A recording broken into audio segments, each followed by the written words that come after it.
Welcome everybody, my name is Nairi and today I'm going to talk to you about what it's like to be an adopter. Okay, so what adoption is really like. So this is my experience, this is my opinions, and our journey is going to be very different from anybody else's. So I just want to be very, very honest with you and take you through it. So if you know anything about me, we adopted our boys when they were 7 and 8, but we knew them really well already. So we'd had them from 2 and 3 years old as foster boys. So by the time we adopted them, we knew what it was that might be their issues and their problems, and we knew what we were getting into. And we didn't do foster to adopt, we were foster carers, and their adoption broke down. And so we continued to foster them when they came back to us, and then eventually we adopted them. So it's a very different story from most people, I realise. We knew our boys really well. We knew what their issues and problems were. We knew what their development might turn out to be like. And so we went in with our eyes open, I would say. The difference between being a foster carer and adopter is immense. Even though we had the same children as foster children and then we adopted them, I'm going to say the experience is totally different. And the reason for that is when you are foster carers, you have a lot of attention, you have a lot of training, and you have a lot of visits. So that's sometimes a good thing and sometimes a bad thing. If you look on my last video, I say what it's like to be a foster carer uncensored. This is also uncensored, okay? So hold on, hold on. Some positives, but I'm sure there'll be some negatives in here.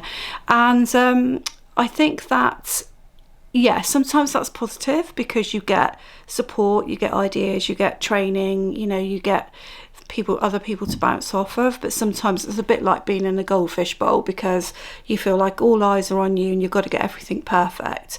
So the good thing about adoption is you don't feel like that. As soon as you adopt, particularly when the court case has gone through and you are fully the parents' adopters, as soon as you do that, then you have a sense of freedom because they are your children and really no one can tell you what to do.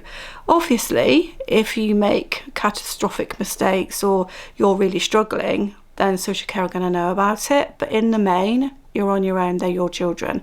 And that's a really lovely feeling. So that's a really positive thing about adoption, is that you suddenly feel that sense of, you know, this is your family.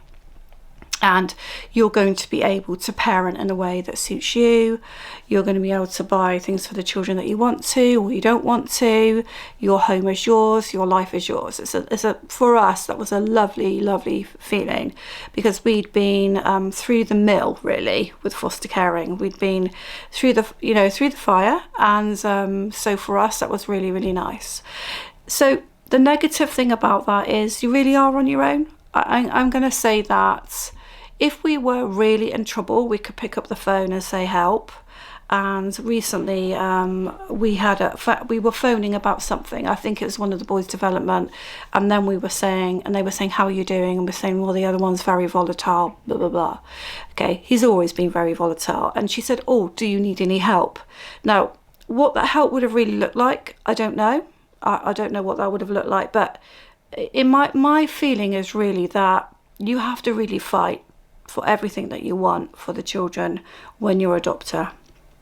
And this is the negative side of it. This is the thing that's really difficult because both of our boys have developmental issues and problems. I won't go into them here because there are so many videos on my channel. Do check out my channel. There's so much on there, and do consider membership for extra videos as well.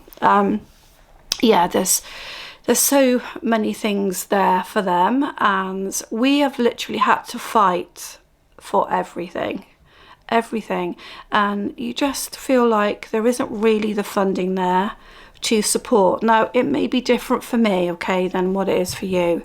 You may be able to tap into funds, but everything seems to be really difficult, and that's not what I thought it would be like. I thought there would be a lot more support if you needed to go for the EHCP, which is our paperwork for special educational needs. I thought there'd be a lot more support to help with schools if things weren't working out.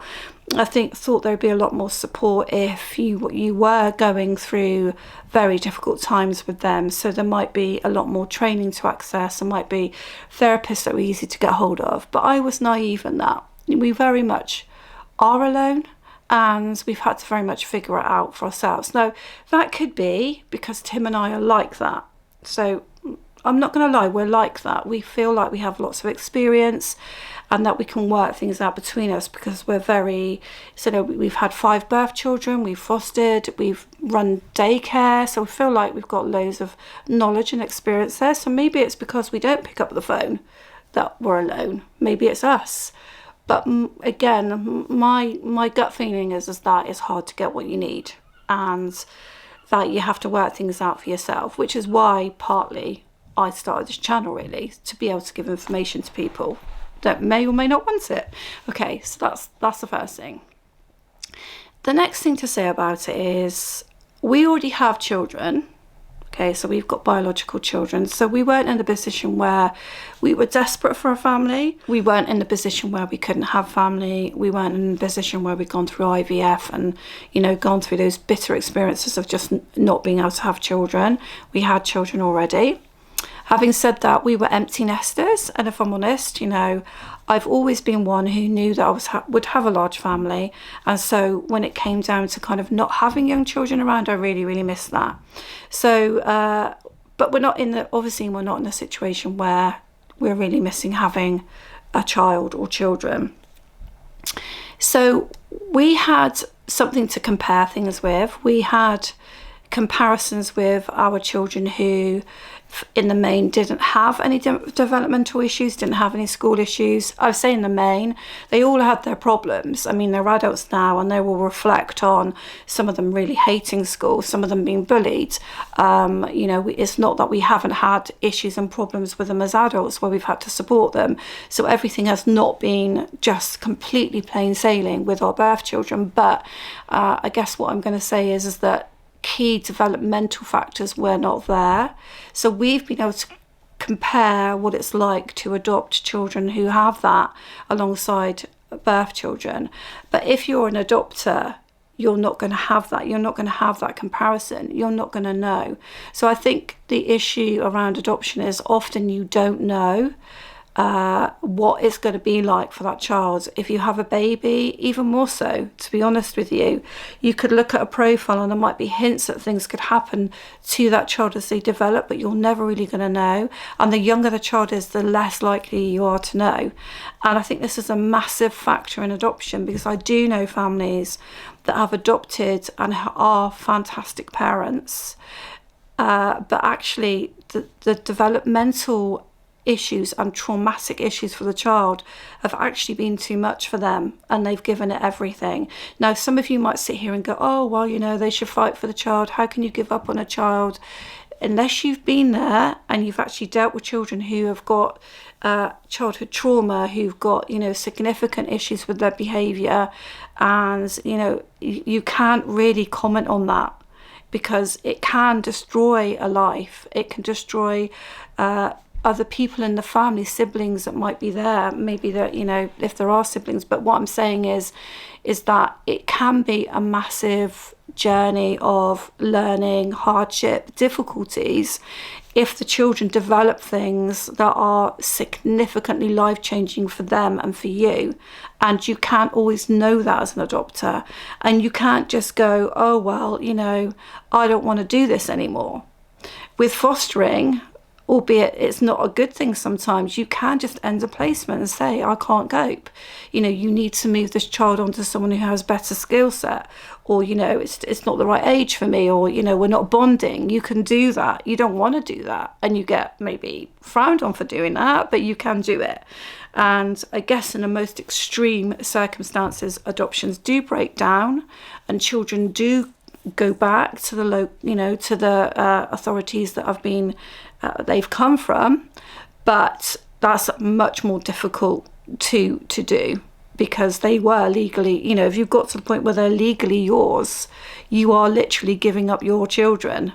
and that's different from a foster care placement. So it's much more difficult to deal with, and I think the sense of failure for the adopter would be much greater, and the kind of like the sensitivity to it for many years would continue. Do you know what I mean? So that's another thing around adoption for us.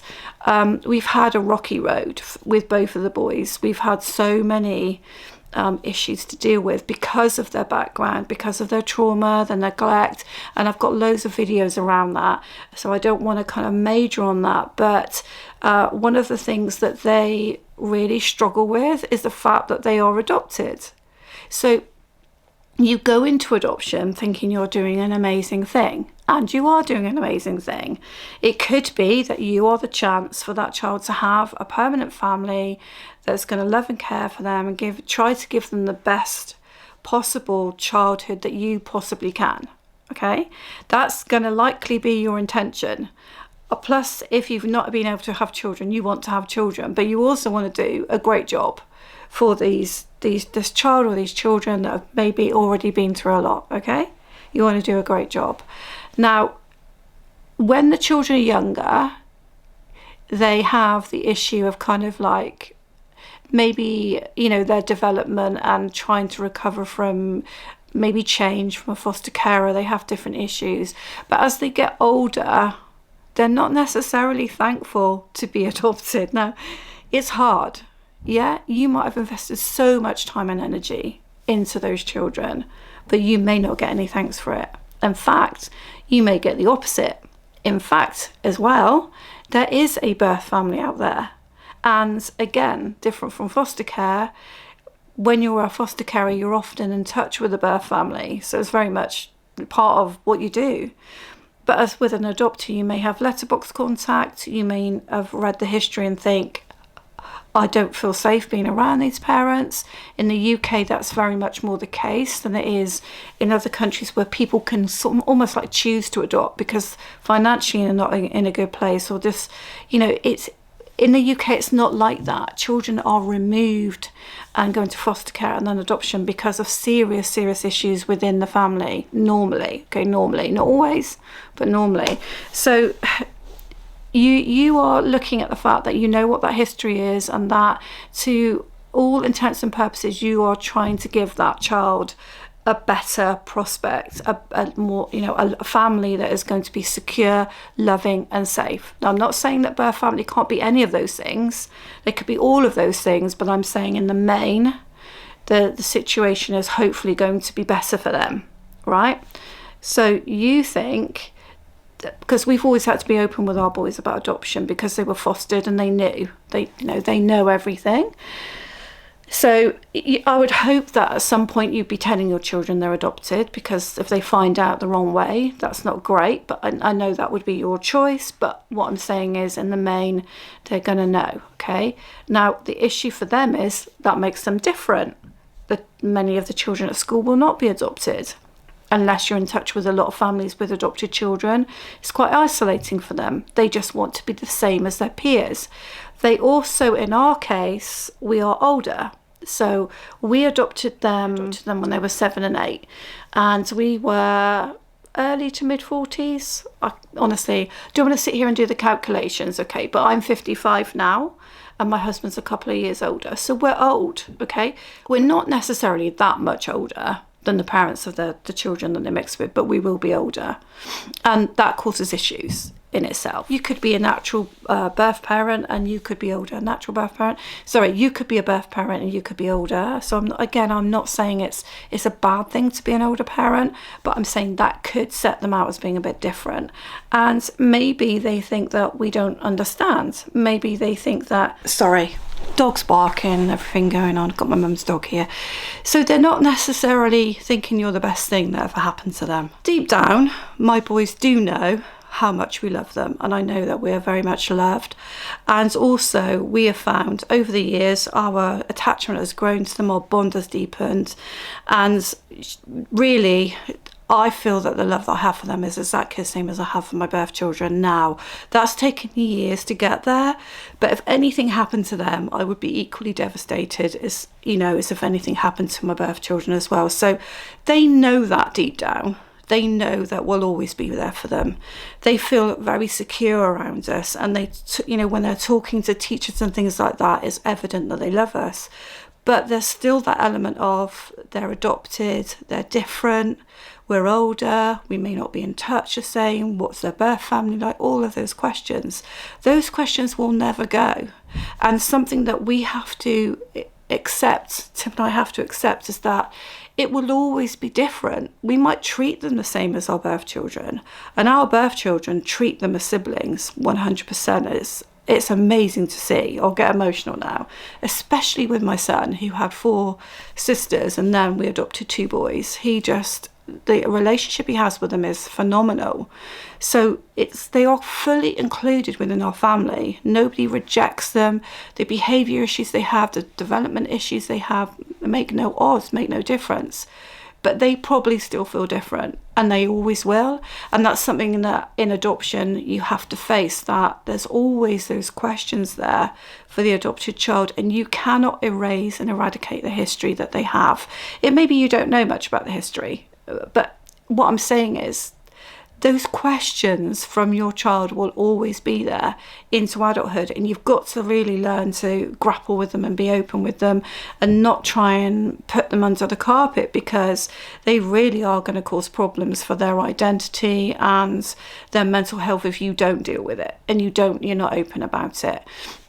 I found that my boys are very avoidant. They've always been diagnosed with avoidant attachment. If you don't know what that is, have a look it up.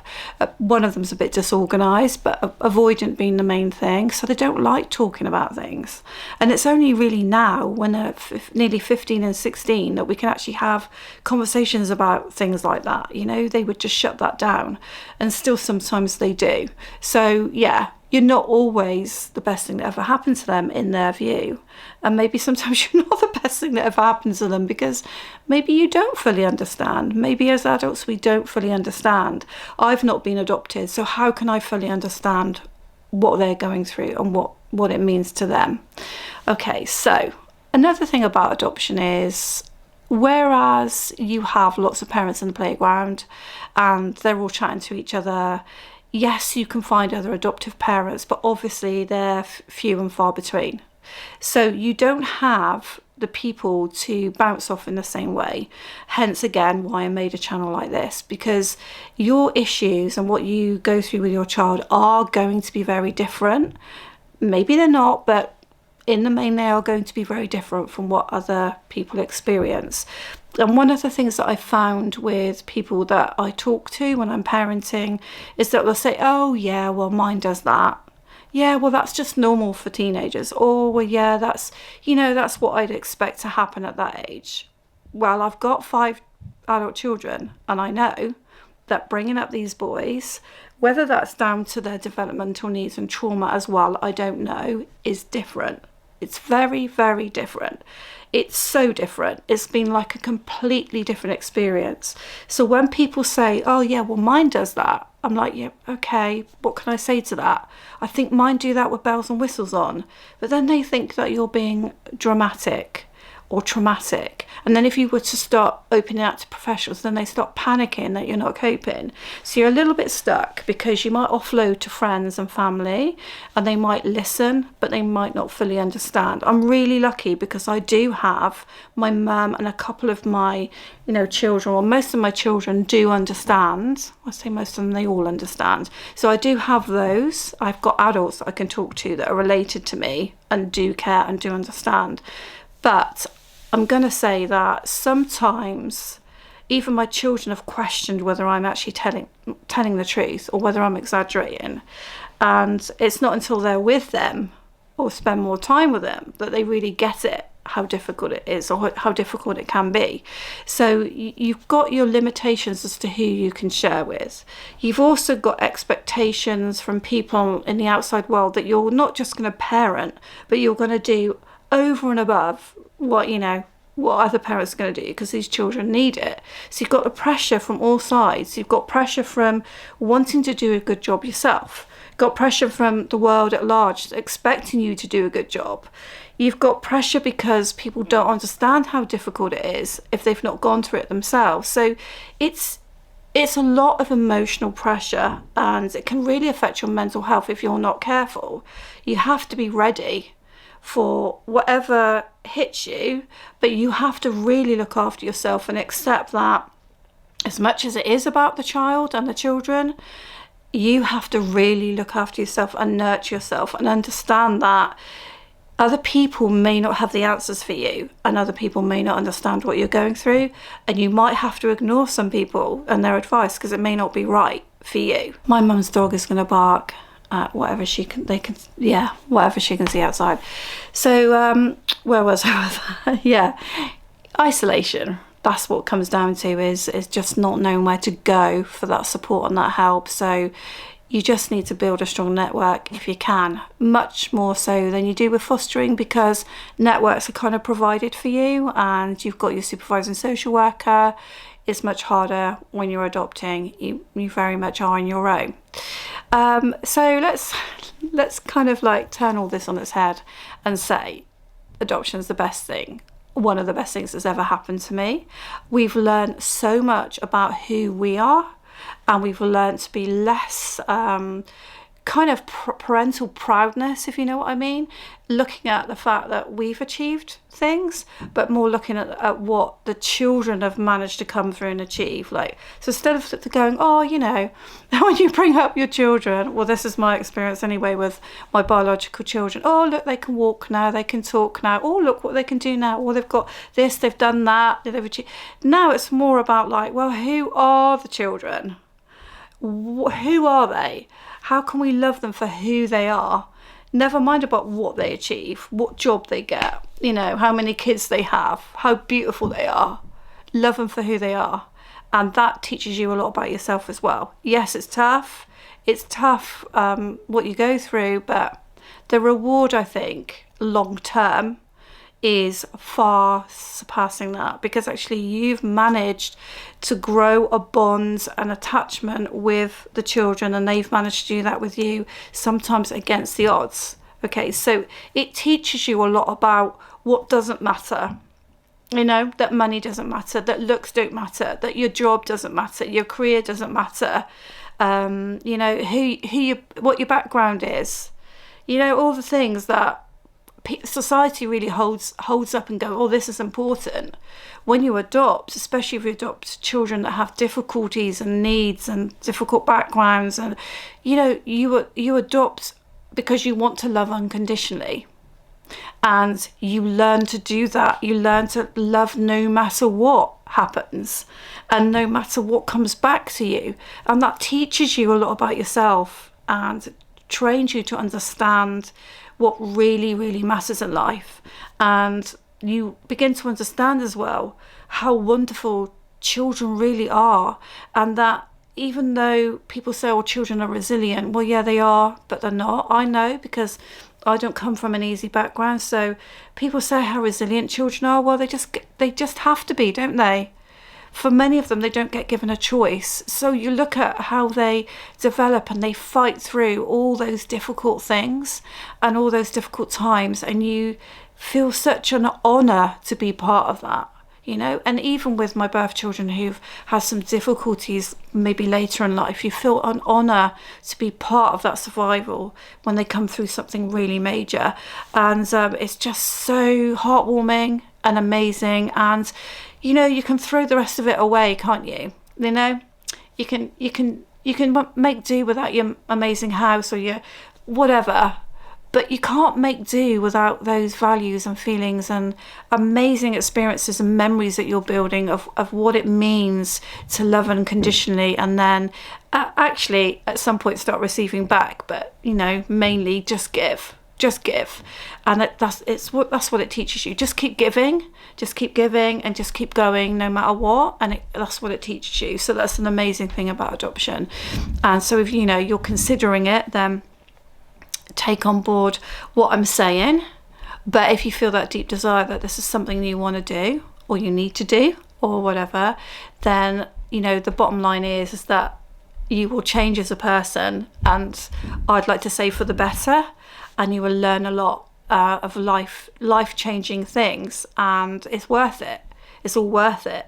And when we have family get-togethers and it's all a buzz in the room, and I see now how my boys are now, they're becoming men now. Okay, they're becoming men, and how they kind of infiltrate into the conversations. And some of the conversations, I'm like, really? Do we have to talk about that again? But, you know, you can see how they're kind of learning to interact, how they're developing. And I don't know what the future holds for my boys. They may not be able to live independently, but I can't worry about that. I've just got to take every day as it comes and just love them, whatever. And it's just lovely to see their development and their growth. So I hope that is a realistic and inspiring video. Please don't come at me if your experiences are completely different, because I said this is just about my experiences, and because we had the boys before we adopted them, it is very different. Check out the channel, check out membership, and I'll see you on my next video for Fly Little Birds. Thank you.